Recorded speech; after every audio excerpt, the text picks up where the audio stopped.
All right. I kind of just want to wait, like, okay, if we're live, let's make sure someone joins, that way it's actually working. That's okay, though.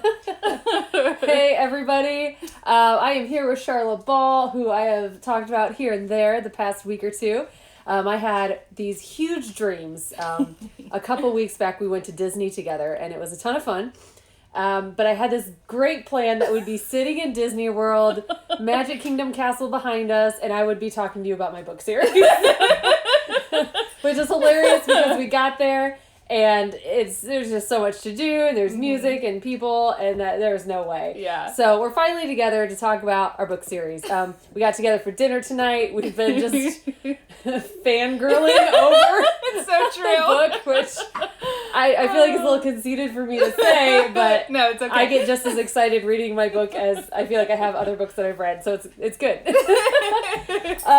Sharla, just tell us a little bit about yourself. Give us a little intro. Why are you here? Why are you important to me? Oh, okay. Well, I guess I should start out by saying that I work for a company called Remedy Live, which is a crisis chat line, which you actually mentioned in your book at the very beginning, not in part of the story, but as kind of a foreword. It's a mental health organization. We go into schools as well and talk about mental health and kind of teach kids why it's important to be thinking about their mental health from a very young age, because a lot of people don't consider that until they usually find out that they have a problem. So that's what I do at work. Outside of work, I am an artist in multiple capacities. I like to paint. I do a lot in the theater, whether that's straight plays or musicals. And of course, I am a book lover, so I love to read. And I specifically love these books. Which is amazing. We first met in college. I was stage managing a show. You came in as my assistant stage manager. I thought you were amazing. And it's really funny because I remember meeting and talking to you again post-college when you interviewed for this job at Remedy. I'm like, oh yeah, those years we worked together, all those shows we did. And you were like, yeah, we did one show. You graduated a year after I came in, and I was like, no way. We worked together a lot. Nope, the one show. But you left a lasting impression. Yes. And obviously our friendship is still there. Oh, so yes, yeah. we become even greater friends after college. So, oh, yeah. It's been great. So you work full-time. Yep. You have a ton of hobbies. You're still doing shows. You still do plays, musicals. A ton of other stuff outside of that, too. How do you find time to read? Because I feel like as adults, people suddenly don't have time to read. Yeah. I make it a priority. Honestly, I feel like anything that's actually important to you, you just have to make a priority, and you have to find the time to do it. And it's also amazing if you just decide that you're not going to watch TV or scroll through Facebook, how much more time you have during every night. And so I know that it's better. It's part of my self-care, honestly, is to read. And your mind is much more active than when you're just watching TV. It's such a passive thing. And so I just... I have the time, honestly. I'm single. And it's right in the middle of COVID season. So yeah, I just make the time in the evenings, at least for like an hour or two, and just to dive into a good book. Oh, that's awesome. I find myself oftentimes wanting that feeling of a good book again, but getting so stuck on, well, which book is a good book? What's a good new adventure to embark on? So you've been great because you've recommended some good series to me. You've said these are childhood books that I loved growing up. And it's funny because we have a lot of the same childhood favorites. Yes. I think. And then you've introduced me to new ones too, which is great. Yes. All right. And I'm trying to read some questions that we had kind of pre-planned here. But what is a favorite series or author of yours? I know Persuasion by Jane Austen is a favorite, but let's be honest, I'm not competing with Jane Austen here. So minus the timeless classics, what would be a favorite series or author that you have? So when I was growing up, my favorite author to read was Tamara Pierce. And she did two of my favorite series of hers. One was called The Lioness Quartet, which is basically about the first woman knight in this land called Tortal. And so I loved that book growing up. I love any kind of book that's in the fantasy genre. And so in that book, there's magic, but there's also like a lot of sword fighting, which, you know, but like as a woman too, it's just like I wanted to be her, you know, when I grew up. And then the second series that I really love of hers is called the Immortal series, which is about wild magic. And it's about this woman this girl, she starts out as a girl, and she finds out that she has wild magic, which is why she can actually talk to animals. But then she learns that she can actually use her magic to heal animals, and then she can eventually transform into animals as well. And so it's just, I love that series. That has a lot more fantastical beasts, I guess. And so, like, there are dragons in that one too. And of course, I love dragons. Big fan of dragons. Yeah. So I would say Tamara Pierce. Okay. So a very unpopular question. Well, not unpopular question, but maybe I might get into trouble. We might lose some followers. We'll see. But what is a popular book series or an author out there that is super popular, like fan favorite? Maybe it's had movies or TV shows made out of it, but that you really don't like. And why? And why don't you like it? Got to be fair. So I was introduced to the series, actually, by Caitlin. Because she told me about it, and I had never read it growing up. But The Mortal Instruments, I hate it.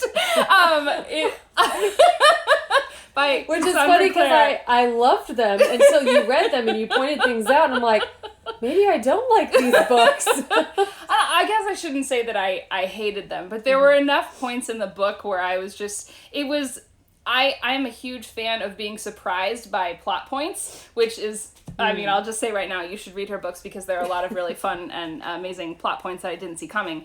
But I like to be surprised by things. And when I read her books, I just felt like I knew what was coming at least 2 chapters ahead of anything that happened. And so I didn't like that. I also didn't like certain things that she put in her books that I really just feel like are terrible morals to teach teenagers. And I just feel like if you have that much power and influence as an author, you shouldn't be promoting things that, first of all, are illegal, and then 2, totally immoral. Even though she did it in a weird way. She basically had these 2 characters that fell in love, but then they found out they were brother and sister, but then you find out later that they're not actually brother and sister, and you're just like, why did you even put that in there? But then her real brother still kind of gets a little romantically involved with her. Which is just gross. I mean, Game of Thrones does it, but again, we want to point out, because it is in real life, that is illegal and wrong. Yes. So we do want to say that. Yes. Yeah. So that's why I don't like her particular series. I know that I enjoyed her series because I enjoyed how intricate the world was. She did a great job of explaining the magic, explaining this fantastical world that Clary finds herself in. Yes. I had to remember her name. It's been a while. So I liked that part of it. But as soon as you pointed out, like, these moments in the book, you said, she just told you what was going to happen. Yeah. And I was like, what do you mean? And she said, the characters, like, the narrator just told you, and the characters found out 2 pages later, so it's not really a surprise. Right. And I was like, you're right. She just told you everything right before it happened, instead of just it happening and you experiencing it that way. Yeah, and it's not like a suspense, like a murder mystery type thing where you know who the killer is at the beginning, but then there's all that suspense. It's a fantasy book that just didn't do it for me. No. Well, all right. So we'll see how many people and followers I've lost now in claiming that we don't like the Immortal Instrument series, but that's okay. So plot twists is a big thing that I did try to incorporate into my books. I wanted big surprises. I wanted some roller coaster of, oh my gosh, what's going to happen?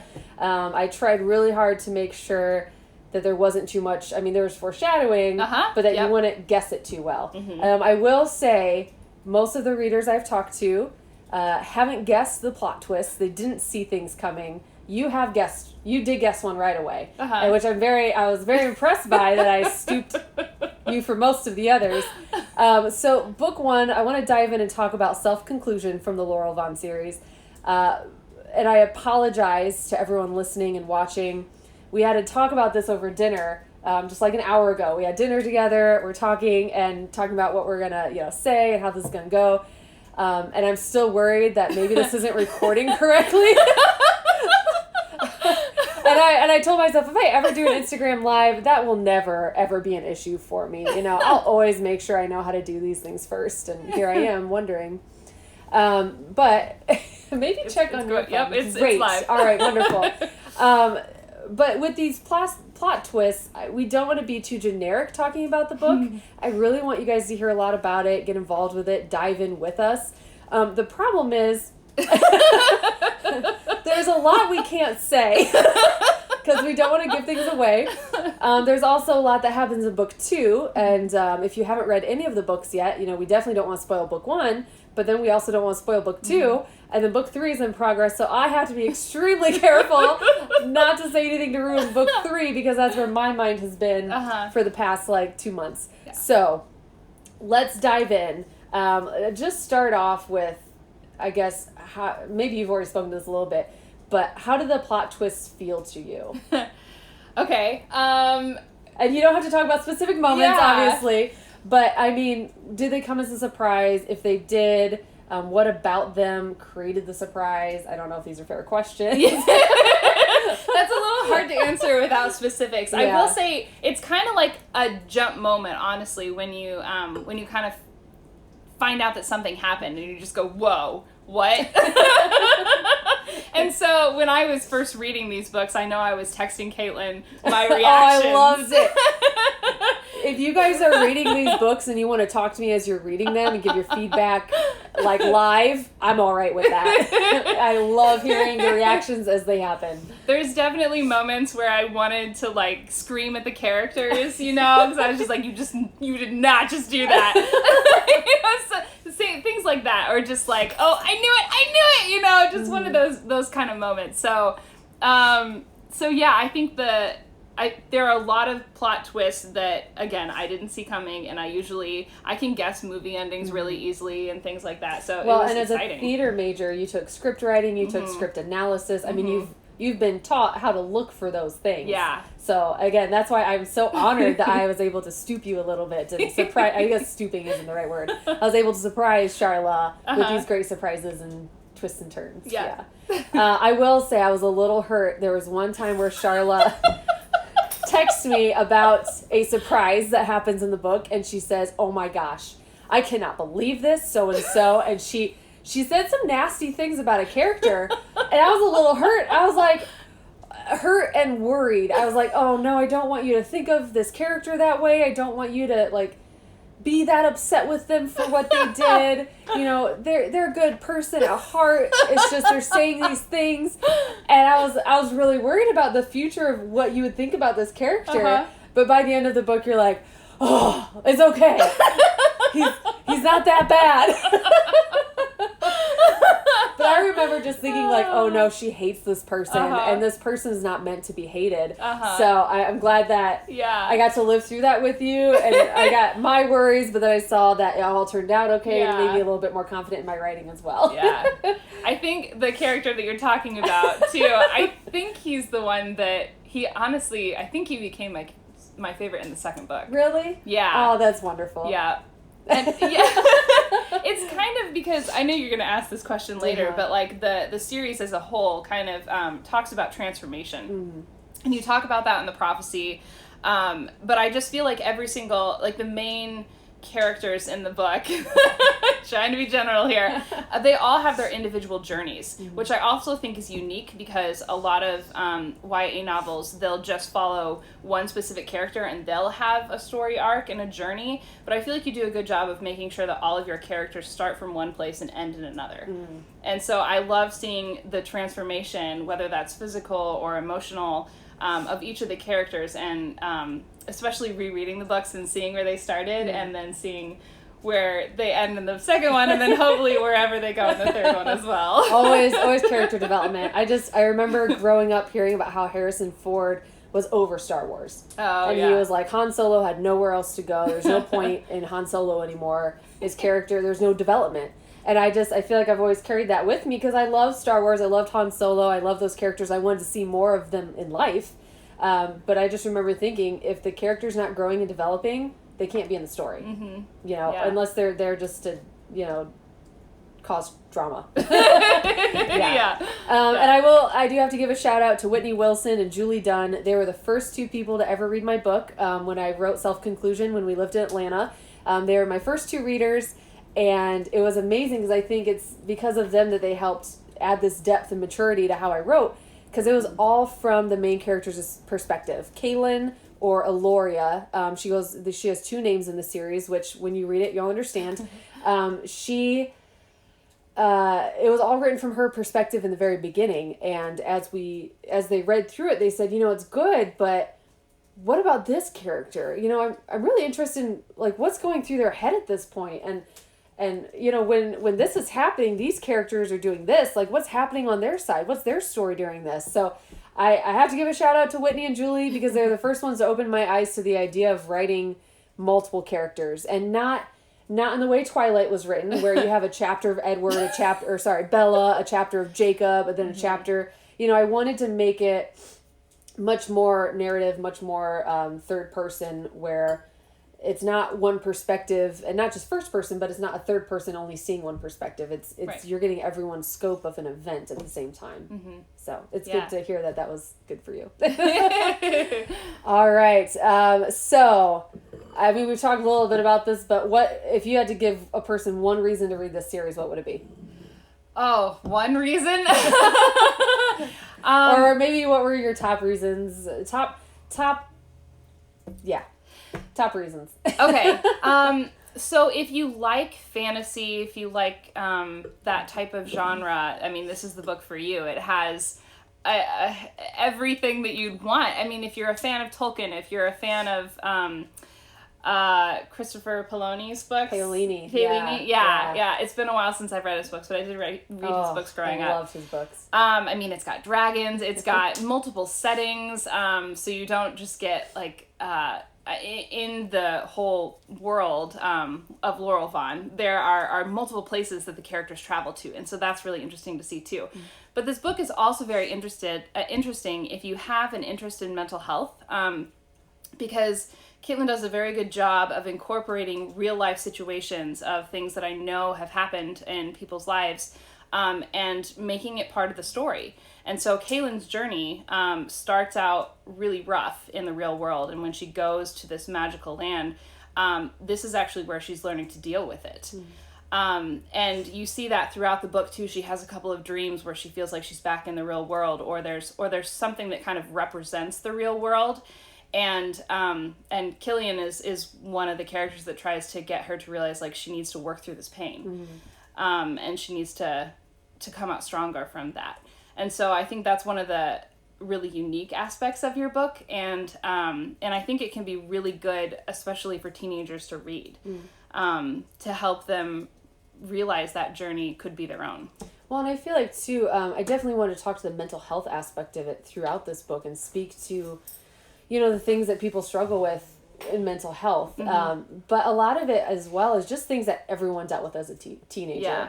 Whether it be a little bit of bullying, maybe you weren't bullied at all, but everyone, questions a little bit, who they are, and I don't know, am I cool enough? Am I weird? Am I ugly? Do people actually like me? Mm-hmm. All those questions that float through your head. Everyone as a teenager usually goes through this phase of, I'm so much different than everyone else. Why am I different? Mm-hmm. Or how come things don't work out for me the way that they do for other people? And so even if you've never struggled with mental illness, I wanted you to be able to read this book and identify with characters.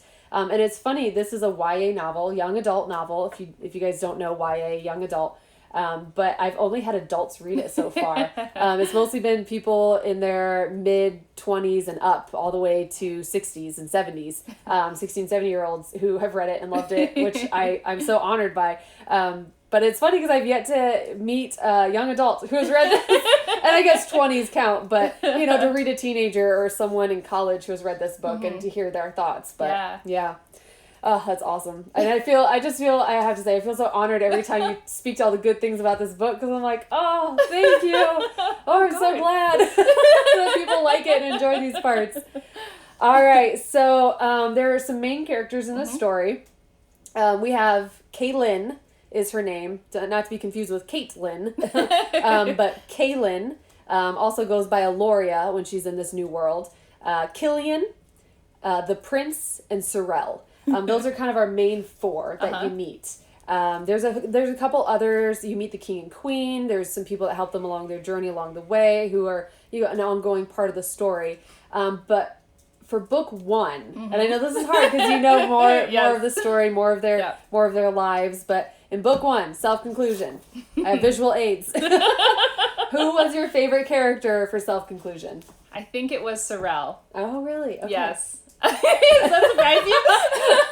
I have to say that I thought that I wrote Sorrel to be a little bit more boring than everyone else. I was like, Sorrel needs some more dynamic in her life. Okay, well, I'll tell you why. I don't remember. There's plot twists. Right. I mean, yes. I love her in the I just love this character. So in the first book, I feel like she is one of those characters that's just,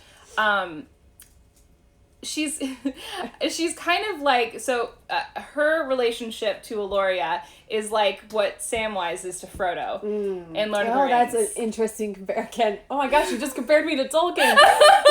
Because I feel that's some pressure. She's that character that always promotes positivity into Eloria's life, but she's also not afraid to tell her when she's wrong or when she needs to grow up, essentially. That's and good. so she, she's part of her journey in this way that's also unique because she's her reflective self and she can read Eloria's mind. I don't know if that's giving too much away. No, that's okay. It's in the first part of the book. They're able to, read each other's minds. And it's just the two of them. Yeah. They have this unique connection. And so she's often telling her, whenever she's talking about some negative things that's going on in her mind, Sorrel will be like, you need to stop thinking like that. Don't think about that right now. That's not what you need to concentrate. This is what you need to concentrate on. Yeah. And so, but she always does it in a positive light, versus like the prince, he's a rather more sarcastic, fun, playful character, and Killian is rather more of a melancholy character the beginning. I love, there's a description of him in book 2 in Alter. Oh my word, I'm blanking now, but he's like the doomsday, not doomsday, the dull one of the party, and he goes, you mean the mindful protective one? Like, he's like, no, this is what I am. I'm the quietly soulful, voice. Yes. Anyway, I'm butchering it because I can't remember my own words. Yeah. But you understand, you eventually realize why Killian is the way that he is. And he's definitely one of those characters that grows on you. Because he grows on Eloria too. But she also doesn't like him at the beginning. And I guess, sorry, and I'm like speaking of this and answering questions. What I enjoyed was that Eloria is entering this new world, but she's also entering established friendships, which anyone at that age, that's a hard thing to do, to be that new person.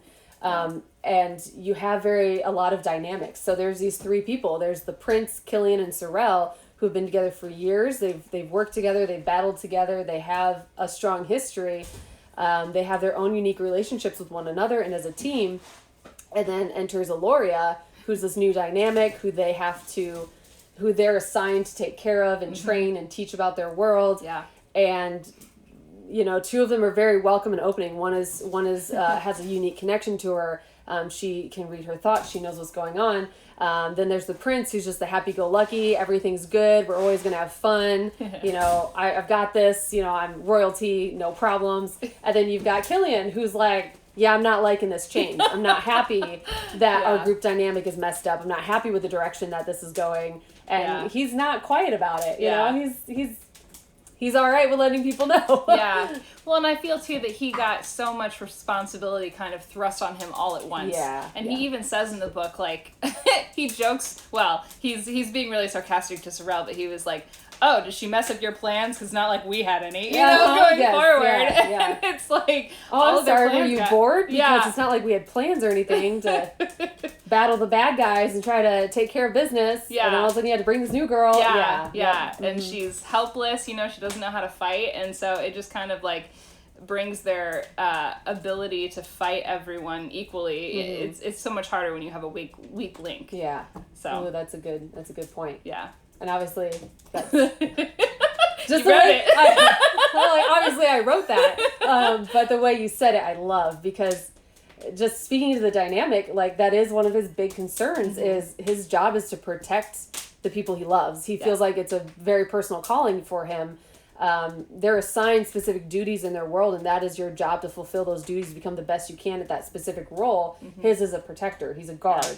And enters this new girl who can't fight. Now she's putting the others in danger because they all have to focus on making sure she's taken care of, along with still beating the bad guys. Yeah. Something you said earlier, I'm going to circle back around to. And now that I've circled, I don't even know where I'm going with this exactly. But Sorrel being able to read Aloria's mind, there is this beautiful moment where she hears her thoughts, and I love that you kind of pointed out Sorrel's like the guard of her mind. Her thoughts start to go negative, and Sorrel says, "No, Aloria, stop. Like, I'm not even going to let you go down that path. If you struggle with depression, with lots of negative thoughts in your life, whatever it may be, this is like a good example of accountability. Now, obviously, we can't read each other's thoughts, but I can tell you that I have certain people in my life I sit next to. I struggle with panic attacks when I don't get enough sleep. That's a big trigger for me, a couple other things. But there are people in my life that if I'm sitting next to them, they immediately can recognize if I start, even, I'm not saying anything, but they can just change, they can see the change in my demeanor. They know something's different. My husband sits next to me, and I remember we were dating one time, and he looked at me and goes, "What just happened?" And I was like, "What?" And he was like, "Something just changed. Are you okay?" And I was like, "Oh my gosh, how does he already know?" Like, I'm just sitting here. I wasn't saying anything. I was just staring off into the distance. And he knew that, like, my mind started going negative. And for me, my panic attacks, they're silent. They're quiet. It's not me, like, freaking out verbally and physically. It's me just, my thoughts go negative, and there's fear. It's like this uncontrolled fear that I can't stop. And I love that because for her, she's starting to go down that path, and there's someone immediately to stop her, distract her, tell her what to think about instead and how to change her thoughts. So, man, if you don't have that person in your life, maybe there's someone you go ask to be that person in your life, because that accountability is huge, of that person that can check in on you, make sure you're being healthy, you're doing the right stuff to take care of yourself. But all right. Well, next question here. What do you, I mean, we haven't talked about the audiobook at all, but all of this is because Sharla, I wanted to introduce her to you because she is recording the audiobooks for Self-Conclusion, and we're planning on Alter as well. But what are you most looking forward to? You've read these books a couple of times.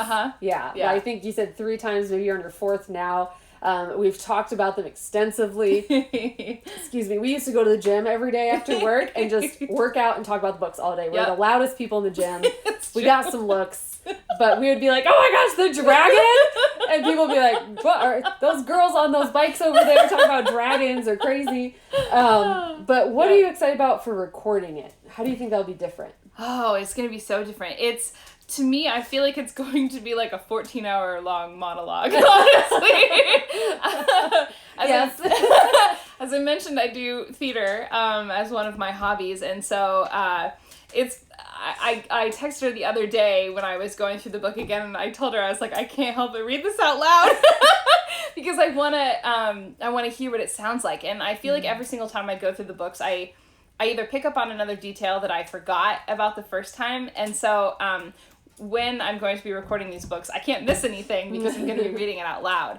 And so I know I'm going to do a couple of different takes for each chapter to make sure that the emotion is correctly portrayed and everything like that. So I think just kind of getting to be in the world again and be fully immersed into figuring out who these characters are, what their voices are going to sound like. I just feel like it's going to become even more real than it is just reading it. Oh, I love that. Every day I wish I could just like turn on my TV and be in the world of Laurel Vaughn and just see it and watch it play out, because I'm like, to me it's that real that it should, like, it's already a movie in my head or an anime, because when I read I always see things as anime, which is funny. I did a Instagram poll the other day and everyone else sees things as real life. I see them as anime characters. But yes, it's going to be so fun. I don't listen to audiobooks. I've actually never listened to an audiobook. I have a lot of family and friends that do, that I know are very excited for the audiobook. But it's going to, I feel like, be a whole new world for me to sit and listen to you do it. And I'm so excited. Oh. Okay, so why in the world are you committing to reading a book? I mean, Amazon or Audible, who I'm working with to create this, they give you a prediction based on your word count, length of the book, how many pages, on how long the recording will end up being, and they're predicting 11 to 12 hour book. And I hope that doesn't scare anyone away from reading it. Good books are long, and that's good. You want more story because it's a good story.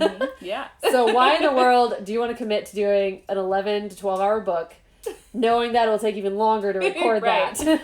Oh my gosh, I just feel like it's going to be an adventure, you know? It's going to be such a new thing. I've never done this before. So it's a totally new experience. But it's something that I've always kind of wanted to do. But I just didn't know how to get started, and I didn't know if I'd be good at it. And so I'm really excited to take on this new challenge, I think, is what it all comes down to. And of course, I just love the books, so. Oh, that's great.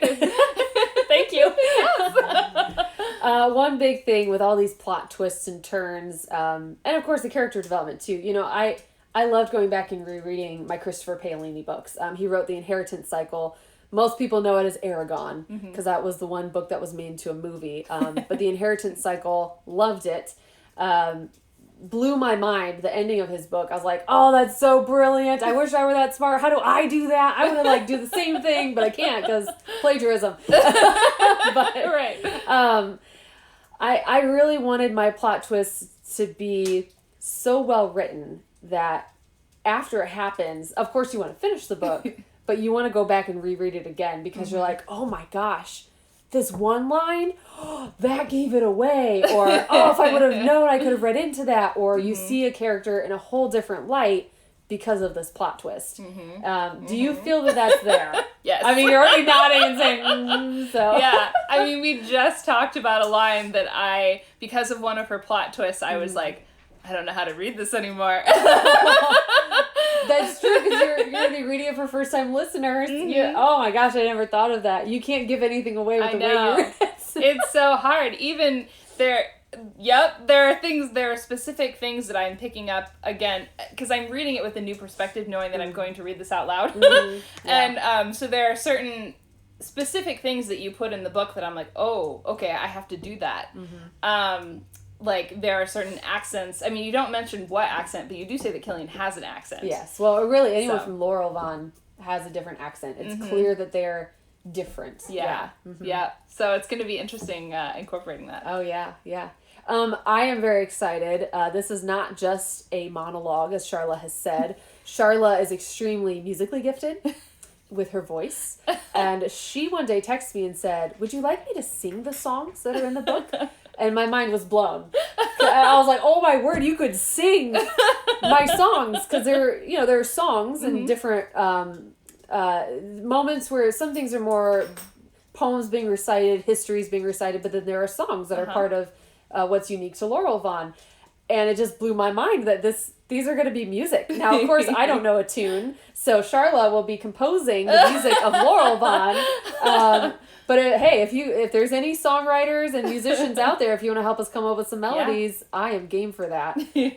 Styx, Kiwi. I don't know if this is your genre, but that would be awesome. If you don't know Styx and Kiwi, shout out. They're amazing. Go follow them. Oh, man. I can't wait to hear it. I can't wait for the recording process. We talked about it a little bit today. You're going to record a chapter, do whatever edits you think need to be done, send it to me to listen to and approve, and then we send it off. The process actually takes quite a while, not just to record and do approvals and editing, but once it's submitted to Amazon, to Audible, I have a friend who writes short romance novellas. And she said it's a 30-day approval process right now. They're not sure if it's because of COVID or quarantine or what, what's going on. But right now it's taking 30 days for her books to get approved.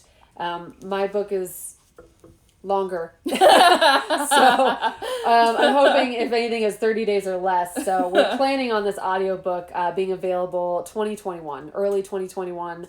And then my goal, if you're still game by the end of it, is for Alter to be released as an audiobook. Book 2, Alter, to be released as an audiobook probably spring of 2021, maybe early summer, hopefully not that long. But the great news is I am on track so far. Book 3, currently titled Prophecy, to be for sale before the end of 2020, probably the very end of December. Yep. Yep. So excited. Oh, man. Well, it's been great chatting. I know I don't have a lot of viewers because 7 o'clock is a hard time to jump on. A lot of people have dinner and commitments. But Mom, I see you. I do have my mom on here. Another avid... Oh, my husband's laughing over here. Another avid reader who is a big fan of my books, which I appreciate. She is also a great editor for me. She is quick on those typos, quick to say, oh, I see those hearts, Mom. But she's quick to also point out to me, this didn't make sense. Or I haven't read the first one in a couple months. Can you remind me of this in book 2? Because I don't want to have to reread it just to know what's happening in book 2. So that kind of stuff is helpful. Mm-hmm. You, my mom, I have my Aunt Vicky. I've got a couple of other people that do help read and kind of my test group, if you will. So it's been amazing. So thank you. You're welcome. I'm so excited. Thank you for writing them. You're welcome. I love it. It's so fun. Oh, man. If you guys have questions, comments, please leave them. We'd love to hear from you. I really want people to get involved in the discussion surrounding these. We do a family dinner weekly just because we're friends and we love each other. But I have honestly considered, do we do a video or a blog or a Instagram live once a week? And we talk about a character, or we dive into a scene together, a character together. And, maybe these are where some spoilers come in, and so it only goes to my website. That way people only can listen once they've read the books. Hopefully. Don't get spoilers and then go read the book. That's terrible. Don't be that person. Don't be that person to others either, but... I love spoilers, and it was crazy that I couldn't look up any spoilers when I was first reading these books. I mean, it's so easy these days to Google and find out the spoilers to know if you're right or not before they happen. Yep. Can't do that yet. Nope. I don't have enough fans. It was good for me, though. Yes, that's good. I loved it. Again, I love the reactions. So yes, please, I want to be involved. I want to be involved in your process reading it, of processing it after you've read it, so... DM me, text me. If you don't have my number, I'm okay with sharing it with you, as long as I know you. If not, DM me, we'll get to know each other, then maybe I'll share my number. But I just want to talk about my books with you guys. I don't want to be an author that just publishes a book and says, all right, read it. Oh, yes, that's so nice. Thank you. No, I want to have conversations because I feel like I love this world as much as my readers do. I'm not tired of it. I'm not sick of it. I'm still so interested to hear how everyone else heard these characters grow and develop. So thank you, Sharla. Yeah. And to whoever's listening, thank you. Moss, off the counter. Sorry, my dog's jumping up trying to eat food off the counter. All right, we're wrapping it up. Have a great night, everybody. Thank you so much. We'll talk to you later. Maybe.